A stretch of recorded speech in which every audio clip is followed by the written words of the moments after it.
In the spring of 2000, the Adass Israel School in the Melbourne suburb of Elsternwick needed to hire a new senior school teacher. Finding the right person wouldn't be an easy task. The all-girls school catered to a small, ultra-Orthodox Jewish community known as the Adass Israel congregation that was based in a small pocket of Melbourne's inner southeast. Students who attended the school adhered to a strict religious upbringing and were sheltered from broader society.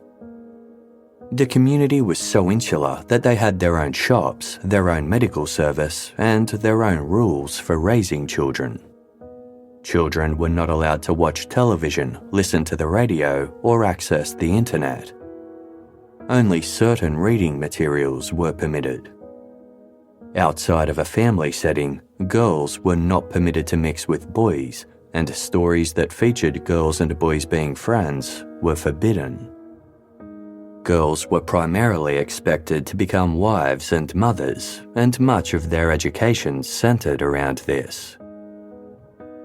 Unlike most other schools in the state, Adass Israel did not adhere to a Victorian Certificate of Education curriculum.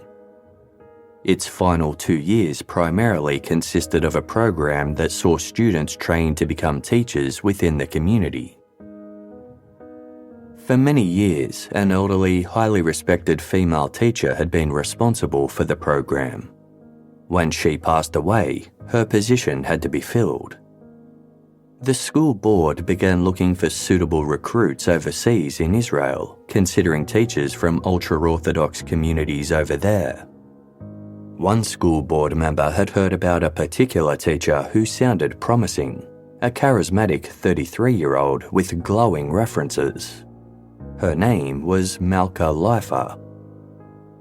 Within a matter of months, Malka Leifer relocated to Australia to be head of Jewish studies at Adass Israel and to teach the senior school program. For the students, seeing a new face in their small, tight-knit community was a big deal. And Mrs. Leifer was nothing like the teachers they were used to. Most other teachers at the school were aloof and reserved, but Mrs. Leifer was warm, vivacious and charming, with a good sense of humour. From the moment she arrived, she engaged with students and took the time to chat with them one-on-one. The overall consensus amongst the girls at Adass Israel School was that Malka Leifer was a breath of fresh air.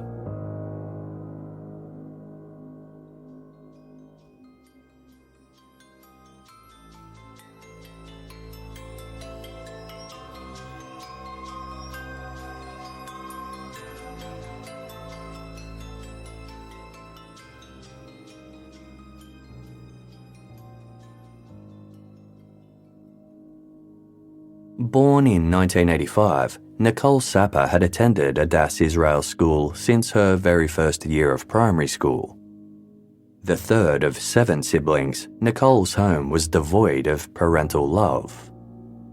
While her father was mostly absent when it came to parenting, Nicole's mother was emotionally and physically abusive.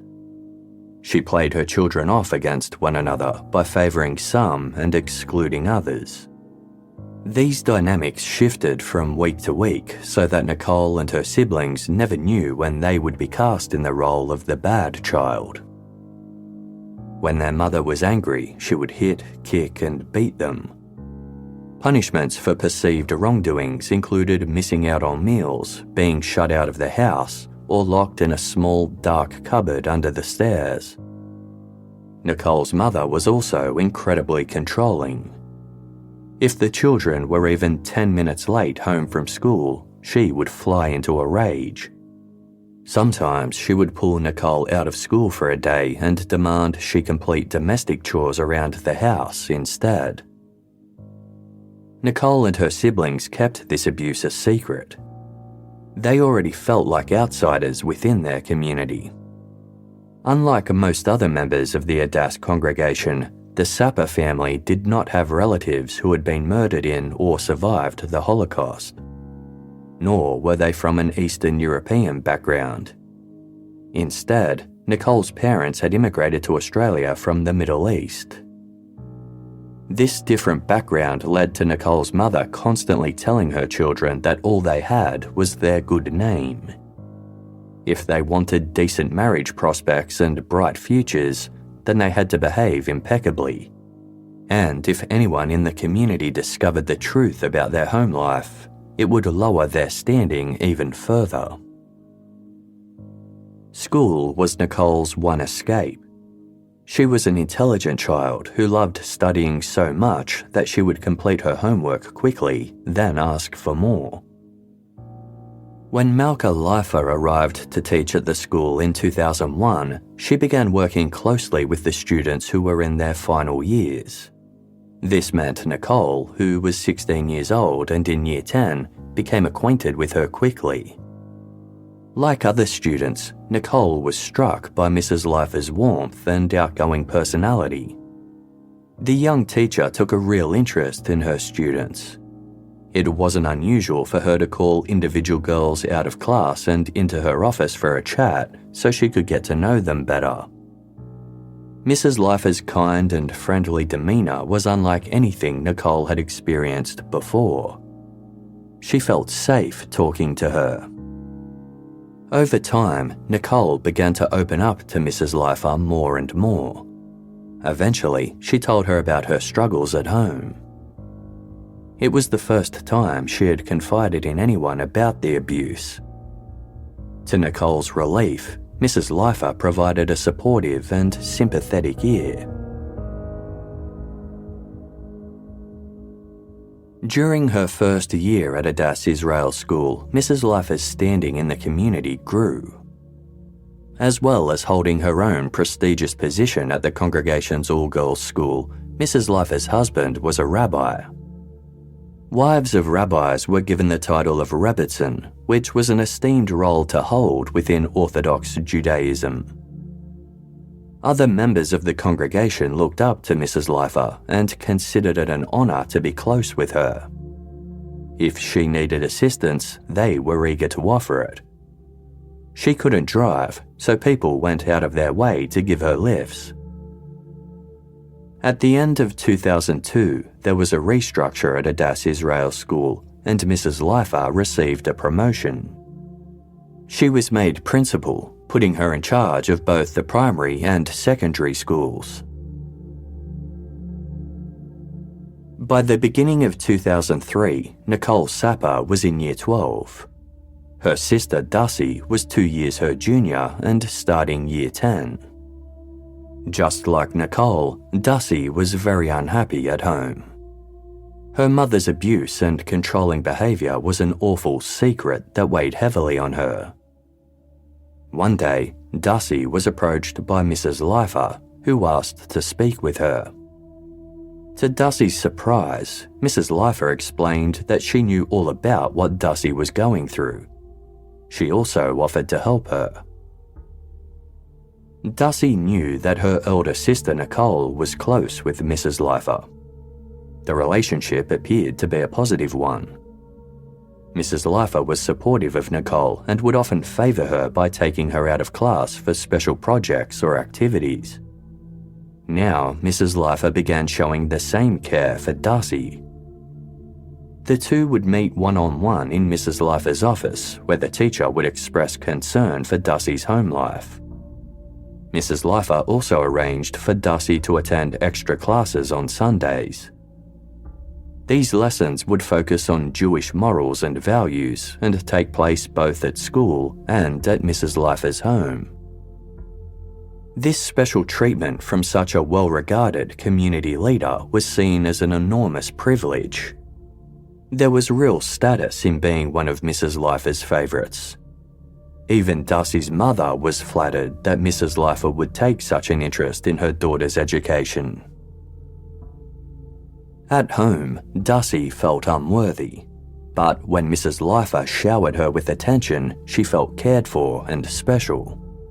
It was the first time she'd ever felt loved. Dassi began confiding in Mrs. Leifer, just as Nicole had done, and trusted her completely. One day she wrote in her diary, quote, "I love Mrs. Leifer. She is the only person I feel has ever loved me. Mrs. Leifer had always been a touchy-feely person. She would touch students' shoulders often as she guided them down corridors, or sometimes give them a quick pat on the back or leg. Although this behaviour was highly unusual in the Adass community, and none of the other teachers ever touched their students, nobody ever questioned Mrs. Leifer's actions. They were seen as further evidence of her warm nature. But when Dassi was 15 years old, the attention from Mrs. Leifer took a turn. The teachers' touches began to escalate. During their meetings at school, Mrs. Leifer would take Dassi into her office, close the door, and shutter the blinds. Then she would rub Dassi's back and thighs over the top of her school uniform. Mrs. Leifer told Dassi that she loved her and felt like a mother to her. These touches were her way of showing how close she felt to her. Then they escalated further. As well as touching Dassi in her office, Mrs. Leifer touched her during their one-on-one classes at her home and during school camps. She began removing Dassi's clothes and focusing on the 15-year-old's stomach and breasts. Eventually, she started to digitally rape Dassi and would take the teenager's hand and place it on her own body. Throughout this abuse, Mrs. Leifer repeatedly told Dassi how much she loved her. Dassi felt frozen in place, unable to move or speak. Dassi's strict religious upbringing meant that she had no knowledge of sex or sexual abuse. Children in the Adass community didn't receive sexual education. Once they were engaged and planning a wedding, they would attend classes to learn about matters relating to marriage. This focus on modesty extended to Dassi's home life. She would only remove her clothes, which consisted of long skirts and sleeves, in the privacy of the bathroom. No one ever saw her naked body, and she never saw anyone else's either. Until Mrs. Leifer began abusing her. Dassi didn't have the language to describe her body parts or an understanding that would allow her to articulate the abuse. But she was intuitively aware that what Mrs. Leifer was doing was wrong. She was overwhelmed by feelings of shame, embarrassment, and fear. She knew how powerful Mrs. Leifer was and was aware that Mrs. Leifer knew secrets about Dassi's home life. If those secrets were exposed, the community's matchmakers who arranged marriages wouldn't find Dassi a husband. Although Mrs. Leifer was charming and charismatic, she also had a nasty streak. If there was someone in the community who she didn't like, she would turn against them, and had the power to turn others against them too.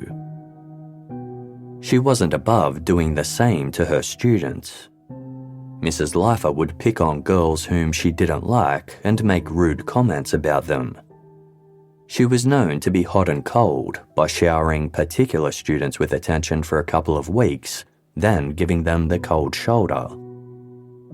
This behaviour left the targeted girls distressed and confused. Everyone wanted to be liked by Mrs. Leifer. If a student suddenly found herself in Mrs. Leifer's bad books, her friends would often avoid her, scared the principal would also turn against them by association. Dassi felt powerless and had no idea how to stop what was happening. The abuse continued over months and then years. In 2005, when Dassi was in her final year of school, she became engaged to a young man. Mrs. Leifer began telling her the abuse was beneficial as it would teach her what to do when she was married. On one occasion, she kissed Dassi on the mouth. Dassi hadn't even been aware that this was something people did. By the end of the school year, Dassi graduated at the age of 18. But Mrs. Leifer was so ingrained in her life that the abuse didn't stop there. she continued to abuse Dassi over the summer months. At the start of the next school year, Dassi returned to Adass Israel in a teaching role. Mrs. Leifer was now Dassi's boss. The abuse increased over the next 8 months until Dassi was married in September 2006 and moved with her new husband to Israel.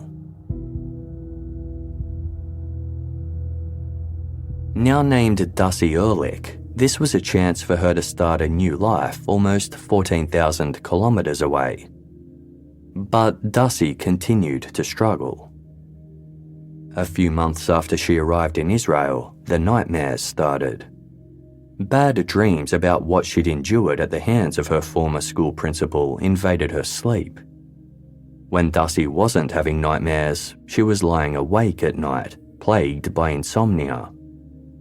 Her waking hours were equally fraught, with memories of what happened back in Melbourne abruptly invading Dassi's mind. She grappled with anxiety and flashbacks for months. Finally, Dassi decided to seek professional help. She was aware that a social worker she knew from Melbourne was now living nearby. Hannah Rabinowitz had been employed as a consultant at Adass Israel School between 2001 and 2006 and had worked with students and families there. About a year after Dassi arrived in Israel, she began having counselling sessions with Hannah Rabinowitz.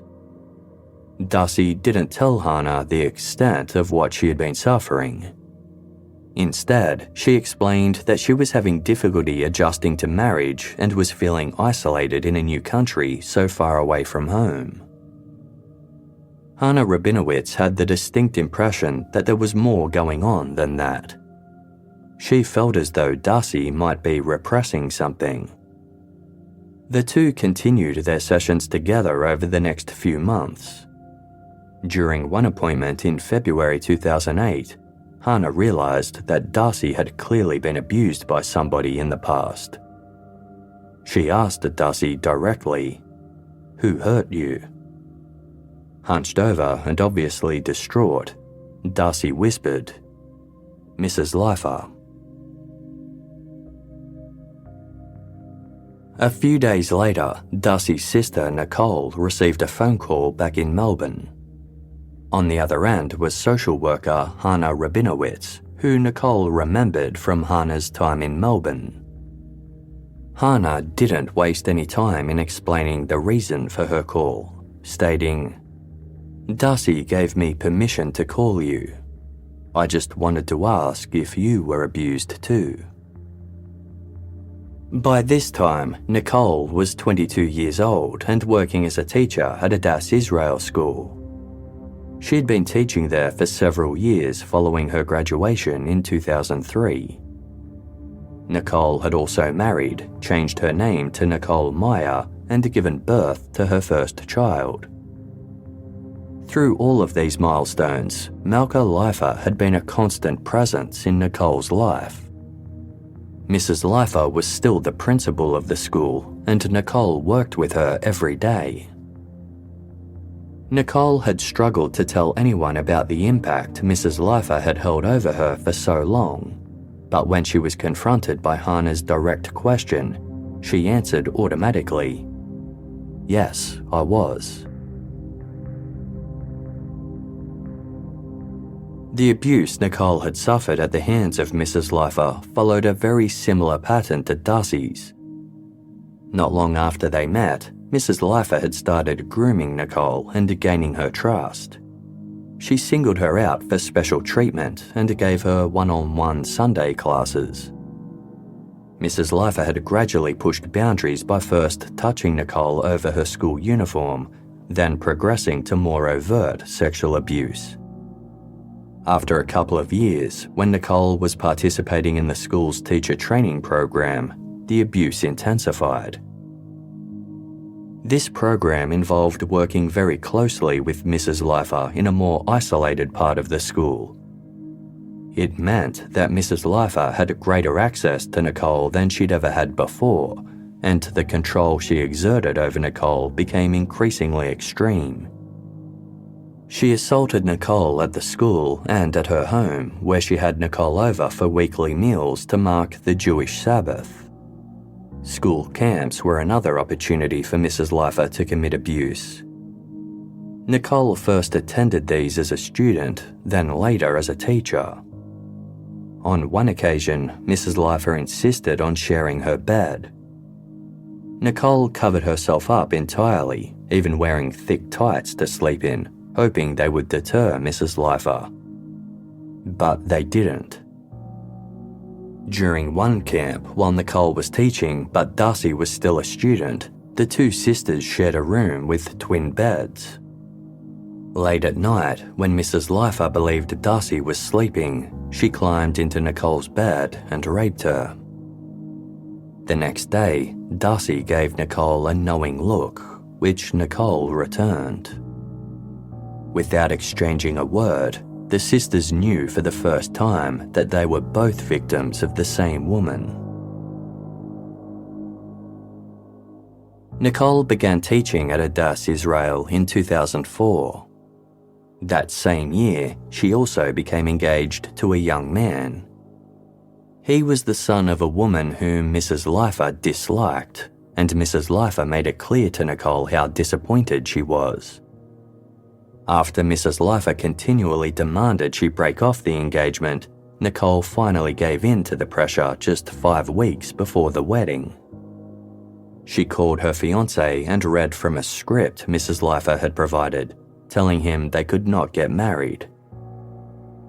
Nicole subsequently became engaged to another man. In the 7 weeks leading up to her wedding, Mrs. Leifer repeatedly raped her, telling Nicole she was preparing her for marriage. The abuse continued after Nicole was married. A turning point came when she was 4 months pregnant with her first child. During one assault, when Mrs. Leifer was lying on top of her, Nicole became terrified that her baby might be crushed by the much larger woman. As much as possible, she began avoiding situations where she was alone with Mrs. Leifer, and the abuse lessened. But it didn't stop. Time went on, and Nicole Meyer gave birth to her first child. She also continued to teach at Adass Israel School.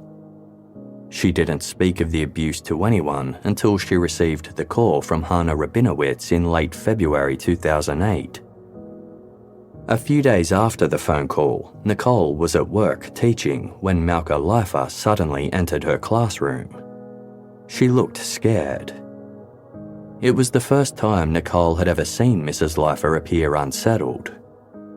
She pulled Nicole out of the classroom and began to ask her what she knew and what was going on.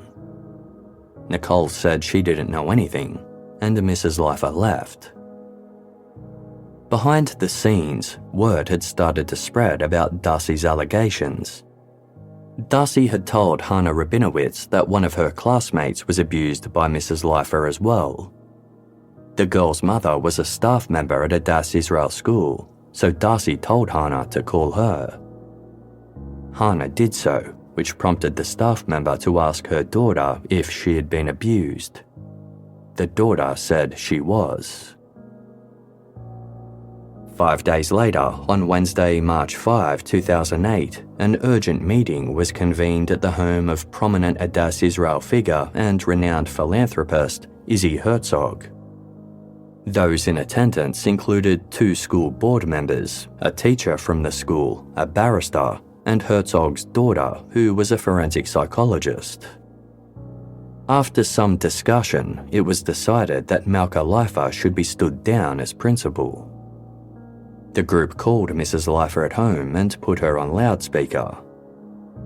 When they brought up the allegations, Mrs. Leifer angrily refuted them, stating, "You have destroyed my reputation. I'm not going to stand for this. I'm leaving. I resign." By the following morning, she had disappeared.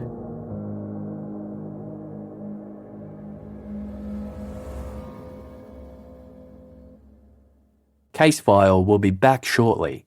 Thank you for supporting us by listening to this episode's sponsors.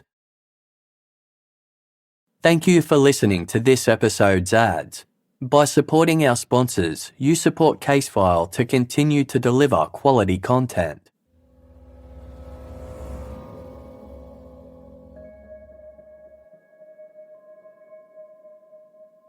Without any explanation, Malka Leifer vanished from the school she led and the broader Adass community.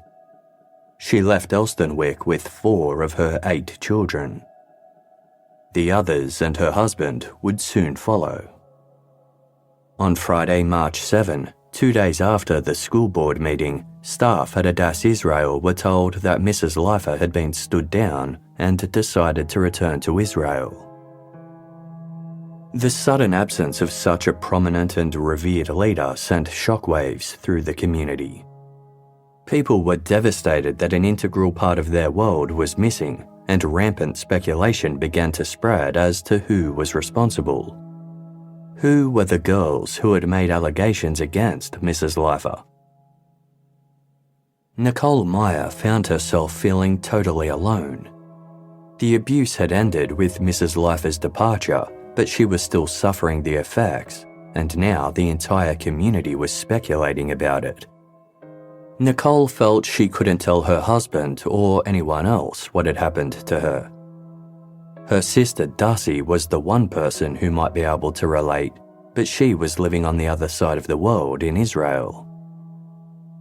Dassi was struggling as well. Her symptoms of post-traumatic stress disorder continued, and she began to self-harm. In 2009, she became pregnant with her first child, and the following year she gave birth to a daughter.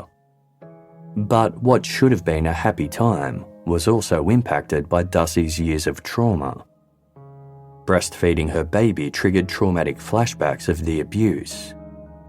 Dassi began to battle suicidal thoughts and was ultimately admitted to a psychiatric hospital for a time. Another sibling of Dassi and Nicole's had also started reflecting on her own traumas after Malka Leifer left Melbourne. Elly Sapper was 1 year younger than Dassi. Like her older sisters, she had attended the Adass Israel School, and, like her sisters, Elly had yearned for love and attention that she didn't receive at home. She saw the affectionate way that Mrs. Leifer treated her sisters and how she nurtured and encouraged them. Elly was in awe of her. Mrs. Leifer's caring nature seemed to prove that it was possible to be loved. Nicole and Dassi cautioned Elly to stay away from Mrs. Leifer, though they didn't say why. They didn't have the word to explain what the principal did to them. By the end of 2005, Nicole was in her 2nd year of teaching and Dassi was about to graduate. Elly was 16 years old and preparing to finish year 11. This was when Mrs. Leifer started paying attention to her. She began grooming Elly as she'd done to Nicole and Dassi years earlier. She was the first person to ever tell Elly that she loved her.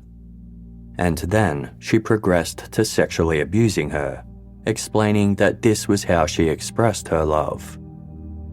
In total, it continued for 2 years.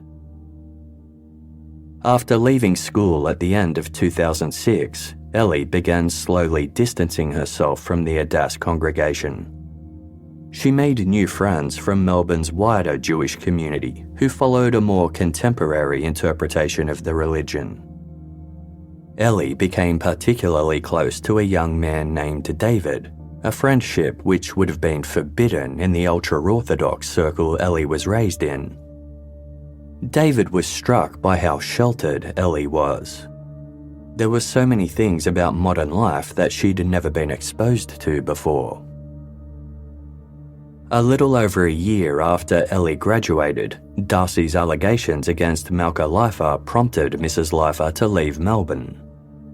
The fallout within the Adass community led to Elly questioning what she'd endured. Slowly, she began confiding in David about the abuse, David was horrified and encouraged Elly to inform the police. Elly hadn't been aware that this was something she could even do.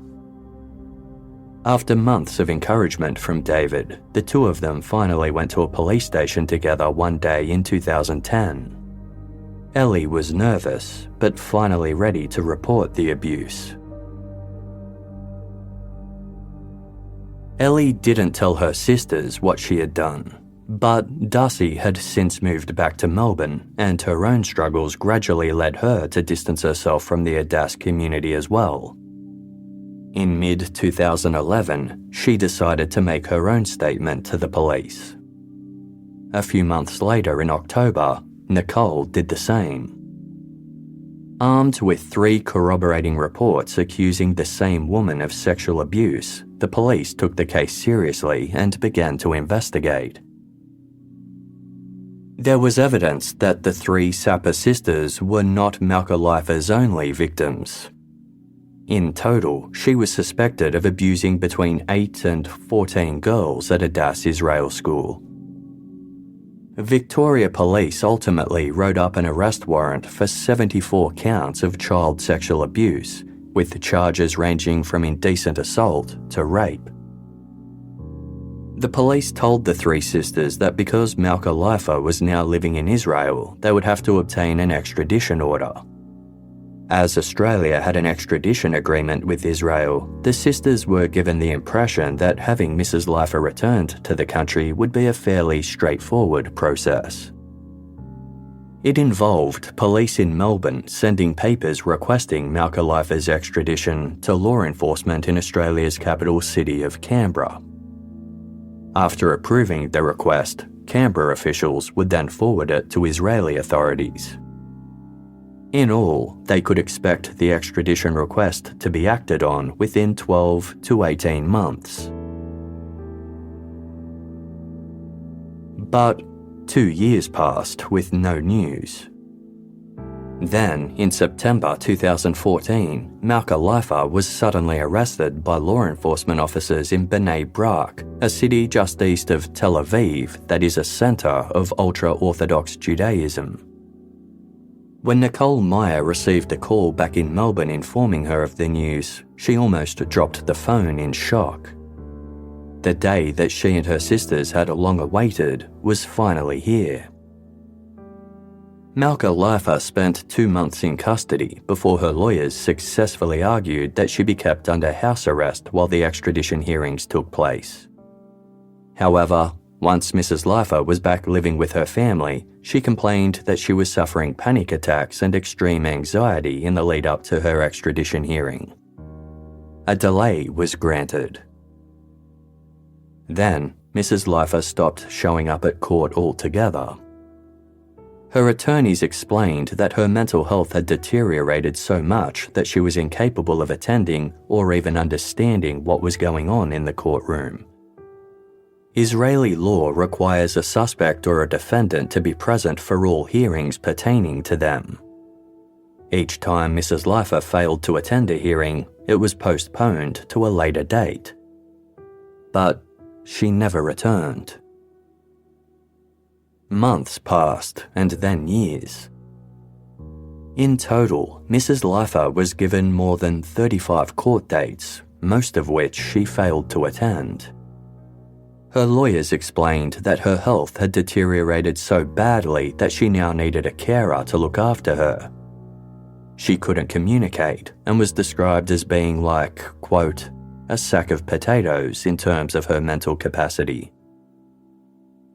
At the beginning of 2016, the psychiatrist for the court submitted a report that stated, quote, the patient is totally non-functional, confined to her bed, and is on the verge of having a power of attorney appointed for her.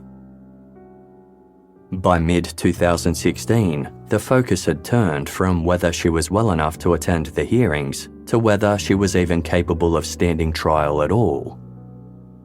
A loophole in Israeli law meant that individuals who are mentally unwell cannot face extradition hearings. In June 2016, a judge ruled that the current situation could not continue. It was ordered that the extradition hearing be suspended altogether. Instead, Mrs. Leifer would have to appear before a psychiatric panel once every 6 months. This arrangement would be put in place for 10 years. Leifer would no longer be kept on house arrest and was now free to go wherever she wanted. Nicole, Dassi and Elly were devastated. It had been 5 years since they reported the crimes to police, and now it felt as though Mrs. Leifer would never be held accountable. Moreover, they had all suffered immense personal losses due to reporting their allegations. Although they hadn't gone public or been named in the media, those within the Adass congregation knew who was behind the accusations. This led to many people shunning and ostracizing the three sisters. Those who were supportive said nothing, too scared to speak out. Then there were others who actively tried to stop the sisters' pursuit of justice. Nicole, Dassi and Elly had an older sister named Dahlia who lived in Manchester, England. She was residing in an ultra-Orthodox community there and worked as a principal at a religious school. In August 2014, 39-year-old Dahlia was approached by two ultra-Orthodox men with connections to Malka Leifer. They had flown to Manchester from Israel just to speak to her. The men told Dahlia that she should tell her younger sisters to drop the charges against Malka Leifer. They warned Dahlia that if Nicole, Dassi and Elly continued with the case against Mrs. Leifer, then their other family members, including Dahlia, would be impacted. Dahlia would have her career destroyed and her children's marriage prospects would be ruined. Dahlia was distressed. She went to a rabbi in her community and asked for advice. He took the men's side, encouraging Dahlia to do as they said and remain silent against Mrs. Leifer.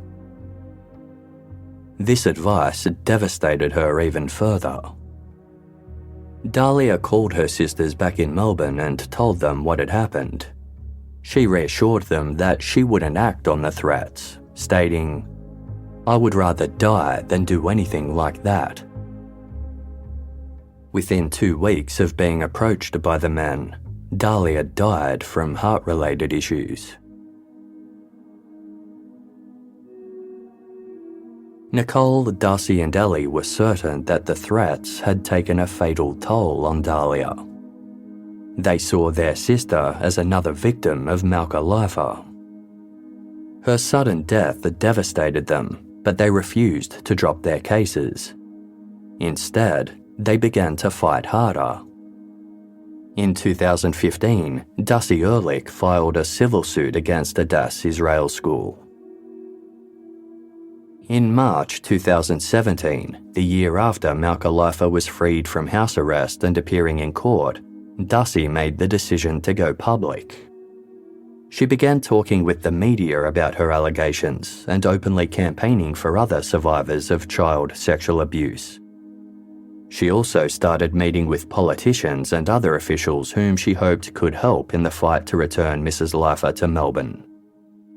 Dassi dubbed her campaign, "Bring Leifer Back." Then, 2 months later, Nicole received a text message from a former classmate. The classmate's sister had been attending a religious festival in northern Israel when she noticed a familiar face amongst the crowd. It was Malka Leifer. Despite Leifer's lawyers arguing she was housebound and needed a carer to help her function, she looked strong and healthy. The classmate's sister snapped a photo of Leifer, and the classmate forwarded it to Nicole. Seeing Leifer casually standing out in public with no sign that she was unwell was galling. It seemed to completely refute the claims that Leifer was bedridden and unable to attend court.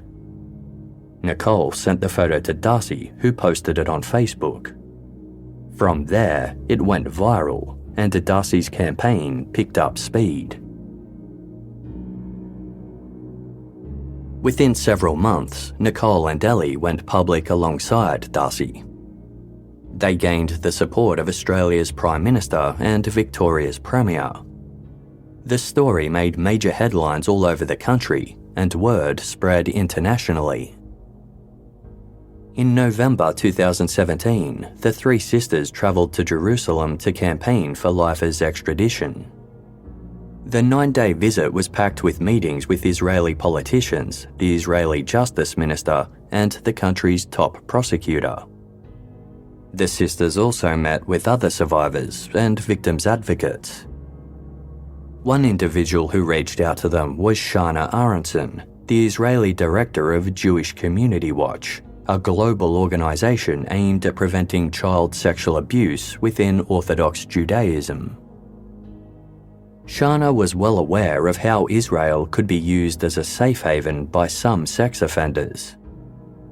After 6 million Jews were murdered during the Holocaust, the State of Israel was founded on the basis of protecting Jewish people from persecution elsewhere.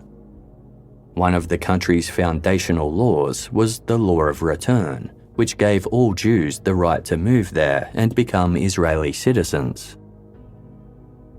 According to Shana Aronson and others working in child protection in Israel, this had led to a number of incidents where individuals wanted for sex crimes in other countries would hide out in Israel. At the time, there were 64 other suspected sexual offenders who were allegedly seeking refuge there. Most of these people were either Orthodox or ultra-Orthodox. They would move into isolated and insular communities within Israel where it was harder for authorities to access them.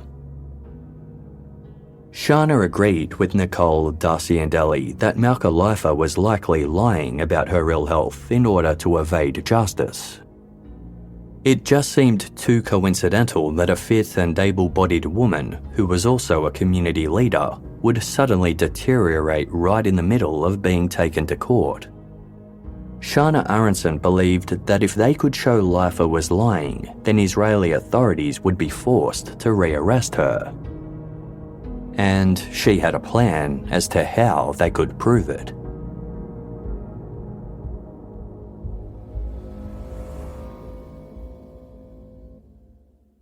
Casefile will be back shortly. Thank you for supporting us by listening to this episode's sponsors. Whether the kids are at school or home on break, the last thing anyone wants to worry about is what's for dinner. Home Chef takes the stress off the table with fresh, pre-portioned meals for the whole family, making weeknights and the holidays feel a lot more manageable. Home Chef is rated #1 by users of other meal kits for quality, convenience, value, taste, and recipe ease. From classic dishes made with fresh ingredients to 30-minute meals, oven-ready trays, and quick microwave options, there's something for every kind of day. Plus, it's budget-friendly, saving customers an average of $86 a month on groceries. Olivia Lavois, host of Casefile Presents series The Bakersfield 3, loves Home Chef for its convenience and high-quality ingredients. She says it's also introduced her to new recipes she wouldn't have otherwise made. For a limited time, Home Chef is offering my listeners 50% off and free shipping for your first box, plus free dessert for life. Go to homechef.com/casefile. That's homechef.com/casefile for 50% off your first box and free dessert for life. homechef.com/casefile. Must be an active subscriber to receive free dessert. Thank you for listening to this episode's ads. By supporting our sponsors, you support Casefile to continue to deliver quality content.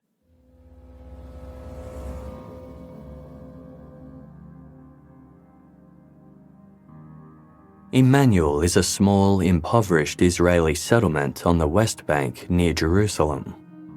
It is one of 8 ultra-Orthodox settlements along the West Bank. In 2016, after it was ruled that Malka Leifer would no longer have to attend extradition hearings, she relocated to Emmanuel with her husband. Leifer's husband, Rabbi Yaakov Yosef Leifer, reportedly led the small community there. They had closed ranks around his wife, believing she should not have to face secular authorities in Australia for the allegations against her. Shana Aronson and the team at Jewish Community Watch had decided that the best way to find out if Malka Leifer was lying was to send private investigators after her. The investigators would be tasked with looking into Leifer's day-to-day activities in the hopes of disproving her claims of being incapacitated with mental illness. Because Emmanuel is highly insular, Jewish Community Watch knew that sending in private investigators would be a slow and careful process. The lead investigator, Safrir Sahi, decided his team would pose as construction workers. This would be the easiest way to slip into the community without attracting attention. The undercover agents were armed with tiny cameras installed into what looked like everyday items like sets of keys, water bottles, and bags. While pretending to work on construction sites, shop at local stores, and chat on the street, they would try to catch Malka Leifer out and about. On the late morning of Wednesday, December 14, cameras caught Leifer standing on a street with one of her sons. She was chatting on the phone, completely unaware that she was being filmed. 4 days later, Leifer was filmed as she shopped at a grocery store and made inquiries with the shopkeeper. Private investigators captured Leifer smiling, having all-day-long phone conversations, meeting with others for social engagements, and carrying shopping home by herself. She caught an hour-long bus trip to Tel Aviv to visit some of her children and grandchildren in the suburb where they lived. On weekends, her children travelled to Emmanuel to visit her. The reality of Leifer's situation was nothing like the picture that had been painted by her lawyers. Private investigators saw no sign of the carer she supposedly required. Instead, they'd captured more than 200 hours of footage that showed Malka Leifer leading a normal life. This footage was handed over to Israeli police, who commenced their own investigation into the matter.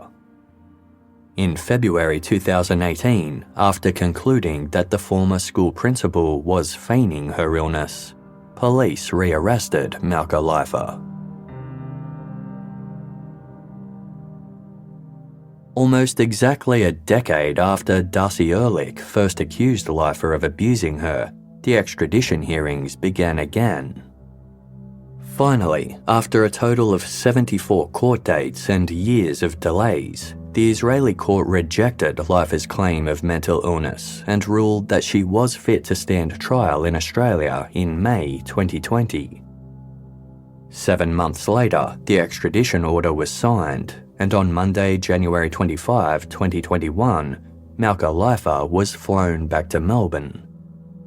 She would be held on remand until it was time for her trial. Nicole Meyer, Dassi Erlich, and Elly Sapper were overjoyed that their abuser would finally have to face them in court. They had always felt that in coming forward, they were speaking on behalf of survivors who felt unable to. And Malka Leifer had many other alleged victims. Before Leifer moved to Melbourne in 2001, she had been a teacher at an ultra-Orthodox girls' school in Bnei Brak, Israel. At least one woman had reported that Leifer had abused her when she was a student there. Rumour had it that she wasn't the only one, and the school's administration had known they had a problem when it came to Leifer. It was said that was why they'd provided glowing references when Adass Israel School looked into hiring her. They were eager to get rid of the problem. During her time at Adass Israel School, Leifer had allegedly abused up to 15 girls. Aside from Nicole, Dassi and Elly, none had publicly come forward or filed criminal reports. And after Leifer fled to Israel in 2008, the abuses continued. in 2018, the Sydney Morning Herald published an article that looked into the Emmanuel settlement where Leifer was living. One resident who went by the name Daniel told the Sydney Morning Herald that shortly after arriving in Emmanuel, Leifer offered to privately tutor his daughter religious studies. Unaware of her history or the accusations against her, Daniel agreed. When his daughter reported that Leifer had abused her during their lessons, Daniel was furious. He hired a private investigator to follow Leifer and began observing her himself. According to Daniel, Leifer would lure disadvantaged children into her home by offering them free food and lessons. On one occasion, he witnessed Leifer grab a blonde-haired girl, then grope her chest and buttocks. Daniel decided to confront Leifer's husband about what she had done to his daughter. Her husband replied, quote, "She likes to touch, but that's all she does, because she's a loving person. But we did try not to leave her alone with kids." The trial of Malka Leifer, who was now 56 years old, began in Melbourne in February 2023. Most of the original 74 charges were dropped, leaving Leifer to face 27 counts of rape and indecent assault. The trial lasted 6 weeks, and it took the jury almost 2 weeks to deliberate. On Monday, April 3, they were ready to deliver their verdict. Because there were so many charges, the verdict for each had to be announced individually. Nicole, Dassi and Elly were in the courtroom holding each other's hands. The first 5 charges related to the abuse of Nicole Meyer. Each count was read aloud, and then the verdict followed. All 5 were found not guilty. Nicole's heart dropped. She felt like falling to the ground, but she managed to stay upright, squeezing her sister's hands even harder. As the jury moved on to the charges relating to Dassi, the verdict of not guilty was repeated 4 more times. But then, as they continued with the remaining charges, the answer changed. Guilty, guilty, guilty. Malka Leifer was found guilty on 18 counts of rape, indecent assault, and sexual penetration of a child aged 16 or 17. All of these charges related to crimes against Dassi Erlich and Elly Sapper between 2003 and 2007. The 3 sisters felt a rush of relief, which for Nicole was tinged with pain. She turned around to stare at Malka Leifer, who was seated alone in the back of the courtroom. As Nicole glared at Leifer, she tried to communicate a silent message that she didn't care what the jury had decided. She knew what Leifer had done and wanted to show her that she wasn't broken. Leifer refused to meet Nicole's eyes. Nicole knew this meant her message had been received. Dassi Erlich and Elly Sapper read from victim impact statements during Malka Leifer's sentencing hearing. Dassi described how Leifer had whispered, "I love you like a mother," as she reached under Dassi's clothes for the very first time.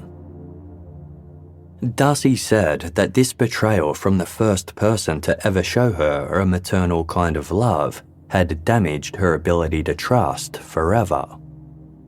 Leifer's abuse had caused Dassi to suffer migraines, chronic illness, and struggles with her mental health that often left her feeling suicidal. Quote, "Her abuse still lives within my body. In some ways, her trauma will always live within my body. The abuse has forced me numerous times to choose between life and death." Elly Sapper described the flashbacks, nightmares, and panic attacks she still experienced on a daily basis. She also revealed that up until recently, she had been pregnant. Throughout the trial, Elly's unborn daughter had been a light that gave her courage. But 6 days before Leifer's verdict was delivered, her baby's heart stopped beating. Elly told the court, quote, "I will never know if the stress, the worry, the anxiety, or the years of trauma played any part in the loss of my little girl." Both Elly and Dassi said that despite the damage Leifer had done, she hadn't managed to destroy them. Addressing Leifer directly, Dassi stated, "Malka Leifer, you shattered my trust and stole my body and altered my life's course, but you could not break my spirit. Today I stand as a survivor.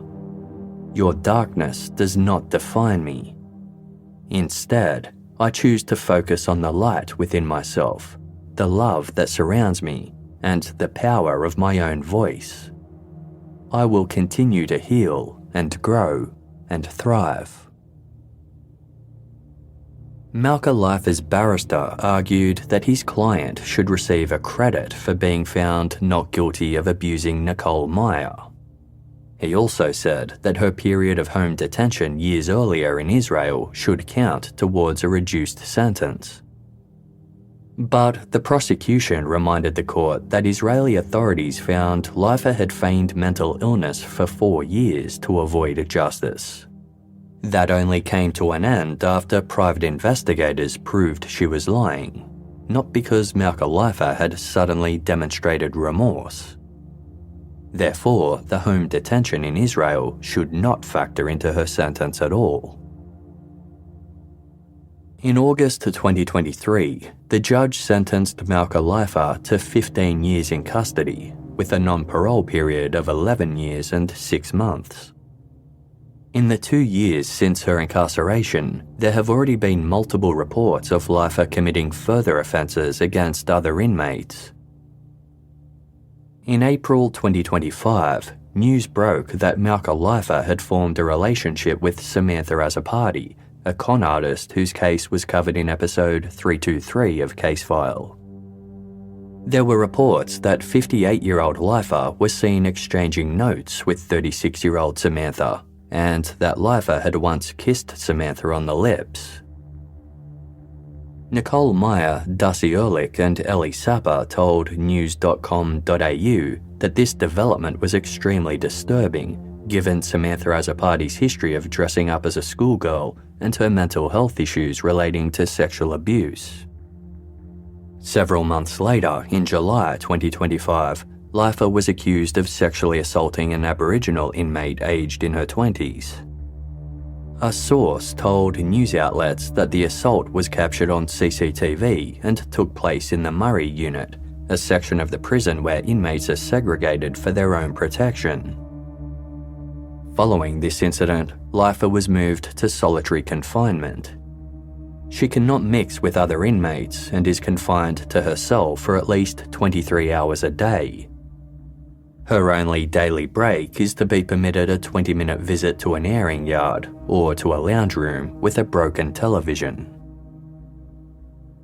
In the wake of these incidents, Nicole Meyer told news.com.au, "I just hope the community or members of her family have a deep hard think about reading these stories and maybe, just maybe, start to believe that Malka Leifer did actually abuse us." In addition to wanting Malka Leifer held accountable, Nicole Meyer, Dassi Erlich and Elly Sapper had wanted their former school to answer for its lack of duty of care. Nicole and Elly reached out-of-court settlements with Adass Israel School, but when negotiations failed with Dassi, she sued them for negligence in 2015. This civil suit led to a disturbing revelation. On Wednesday, March 5, 2008, a group of individuals associated with the Adass Israel School, including 2 board members, had attended an urgent meeting to discuss the emerging allegations against Malka Leifer. The attendees called Leifer at her home to address the abuse claims, which she denied. The story the school had always told was that Leifer was subsequently stood down. In reality, they told her to leave the country. Between 9 and 10 o'clock that night, the wife of one of the school board members called a local travel agent. She said someone needed to travel to Israel urgently and requested the next possible flight. Using school funds, she paid for Malka Leifer and 4 of her children to fly out of Melbourne at 1:20 a.m. No one from the school who knew about the allegations notified the police. More than 8 years later, Malka Leifer was living in the Israeli settlement of Emmanuel and was still abusing girls.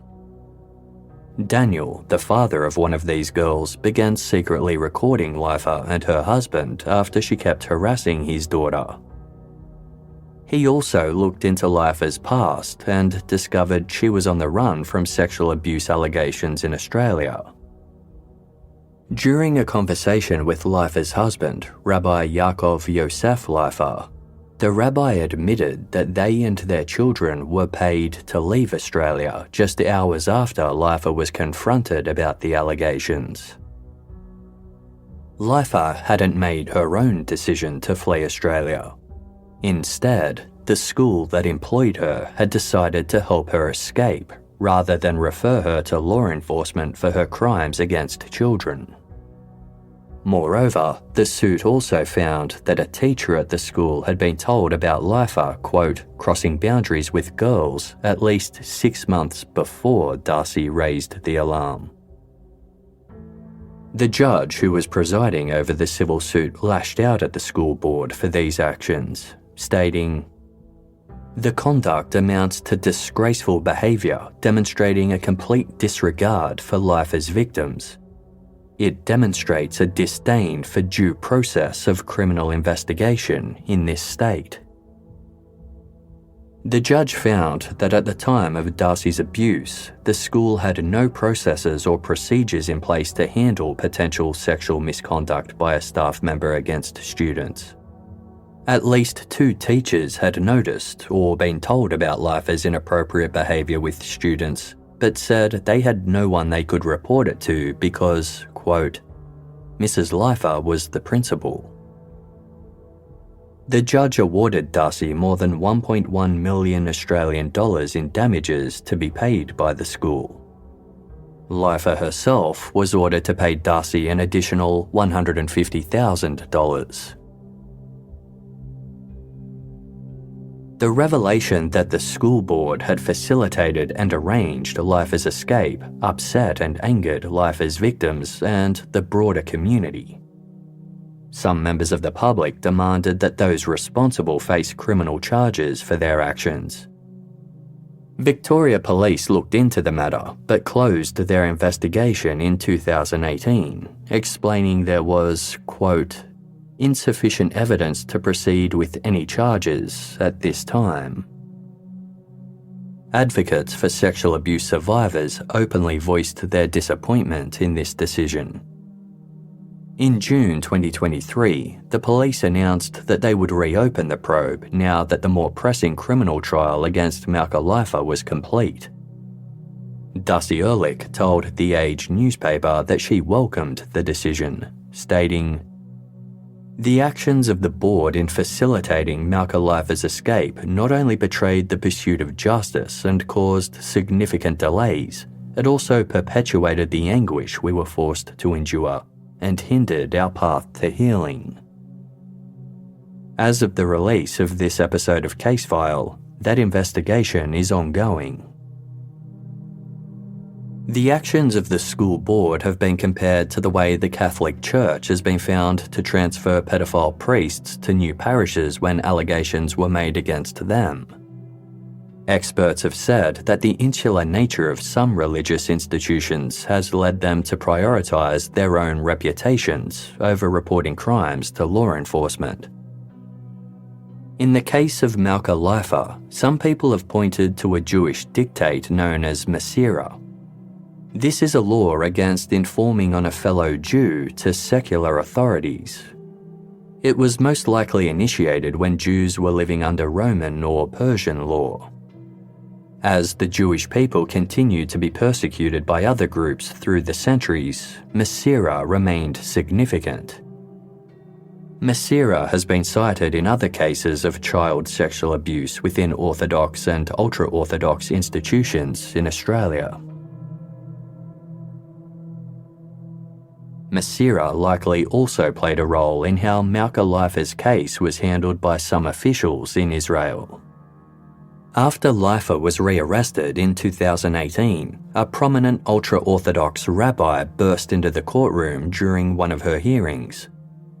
He demanded Leifer be released into his care for home detention, arguing that it was a humiliation for her to be kept in custody. The judge agreed until an enormous public backlash led to the rabbi withdrawing his support. In February 2019, it was revealed that Israel's then Deputy Health Minister, Yaakov Litzman, was suspected of having worked to protect Leifer. Like Leifer, Litzman follows an ultra-Orthodox form of Judaism. Police were investigating him on suspicion of witness tampering in the case. In April 2015, the court psychiatrist tasked with examining Leifer found no signs of mental illness and said she was fit to stand trial. By the start of 2016, he went back on this, writing in a new report, "The patient is totally non-functional, confined to her bed, and is on the verge of having a power of attorney appointed for her." He hadn't seen this for himself, but it was what Leifer's sister-in-law had told him. And it was this report that led to Leifer's extradition hearings ceasing altogether.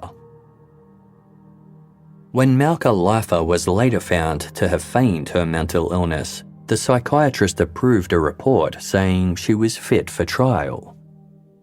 He later reneged on this yet again when Leifer's defense attorneys questioned him on the stand while appealing her extradition. According to Israeli police, this was due to Deputy Health Minister Litzman placing pressure on him. It was reported that police had phone messages and recordings of Litzman requesting that officials in Israel's health ministry act to ensure Leifer wasn't extradited to Australia. Litzman allegedly threatened to fire people if Leifer didn't receive the desired psychiatric reports. The police recommended Litzman be prosecuted for his actions. In January 2022, he signed a plea deal acknowledging that he had criminally assisted Malka Leifer in evading extradition to Australia. As part of the deal, he had to pay a fine and retire.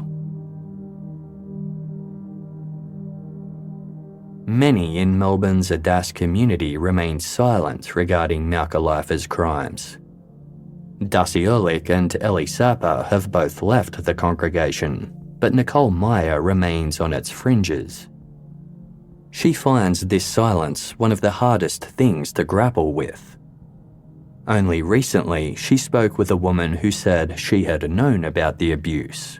She had actually once walked in on Leifer abusing Nicole. But she begged Nicole not to tell anyone what she'd said.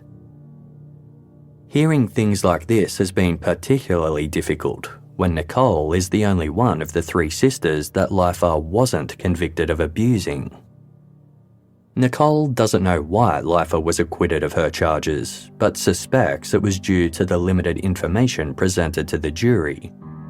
Evidence could only be given about 2 specific time periods that Leifer was charged for. They weren't told about the broader context, including the earlier years of grooming and abuse.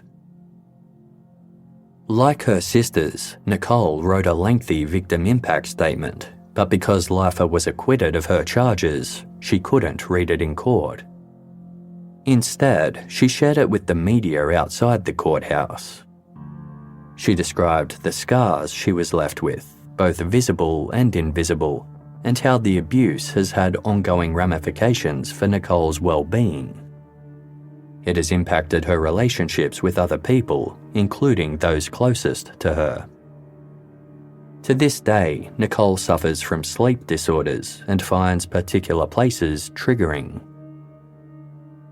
In the years after Leifer left Australia, Nicole was harmed by another authority figure she placed trust in. She blames the abuse she suffered as a teenager for making her vulnerable to another predator. Quote, "My radar was so compromised that I did not see the red flags until I was harmed again. Mrs. Leifer took away the part of me that would have known how to trust my own instinct and feel I don't deserve to get hurt, or know that care from some people is a very dangerous thing." Not only was Leifer's verdict personally devastating for Nicole, but it hurt as the only one of the three sisters who is still ultra-Orthodox. While all three women have become advocates for child sexual abuse survivors, Nicole particularly wanted to be an example for survivors in the ultra-Orthodox community. She hoped to demonstrate it was possible to remain in the faith while also seeking justice. The not guilty verdict has made her feel as though other ultra-Orthodox victims might remain reluctant to come forward. But it's clear that some have found strength in the sisters' fight. In May 2023, another victim of Malka Leifer's from Adass Israel School reached an out-of-court settlement with the school. And survivors from all over the world have reached out to Nicole, Dassi and Elly via social media. In January 2024, Dassi Erlich published a memoir titled In Bad Faith. Dassi's book tells her story in her own words and received widespread acclaim upon its publication. Nicole Meyer began studying law as a way to help more victim survivors in a system that still has much room for improvement. She also performs advocacy work both online and in person, with a special focus on assisting survivors who have been harmed within a religious community. This work has seen her support survivors from various religious faiths and from countries all over the world. Nicole is affiliated with National Survivors Day, an annual day of recognition for survivors of sexual abuse and their supporters, and the National Survivors Foundation. In an effort to speak out further for other survivors, the sisters agreed to share their journey for justice with filmmakers Adam Kamian and Ivan O'Mani. Over the course of 5 years, the filmmakers interviewed the trio and followed their case in real time as they fought for Leifer's return to Australia. Their documentary, titled Revealed: Surviving Malka Leifer, premiered at the Melbourne International Film Festival in August 2025. At the time of this episode's release, Australian listeners can watch the documentary on the streaming platform Stan. In November 2017, when the three sisters made their journey to Israel to campaign for Leifer's extradition, they stopped at a restaurant in Jerusalem. While they were sitting at their table, they were approached by an ultra-Orthodox teenage girl. She had seen the sisters on the news and heard about their campaign. In an interview with The Age, Dassi explained why the girl had approached them. Quote, "She shared a similar story to ours, an insular school, vulnerable students, a female principal abusing her power. As soon as she said it, you could see the fear. She wouldn't tell us her name or what school she went to. But seeing us, our story, and the campaign on TV had given her the courage and understanding to stop what was happening to her."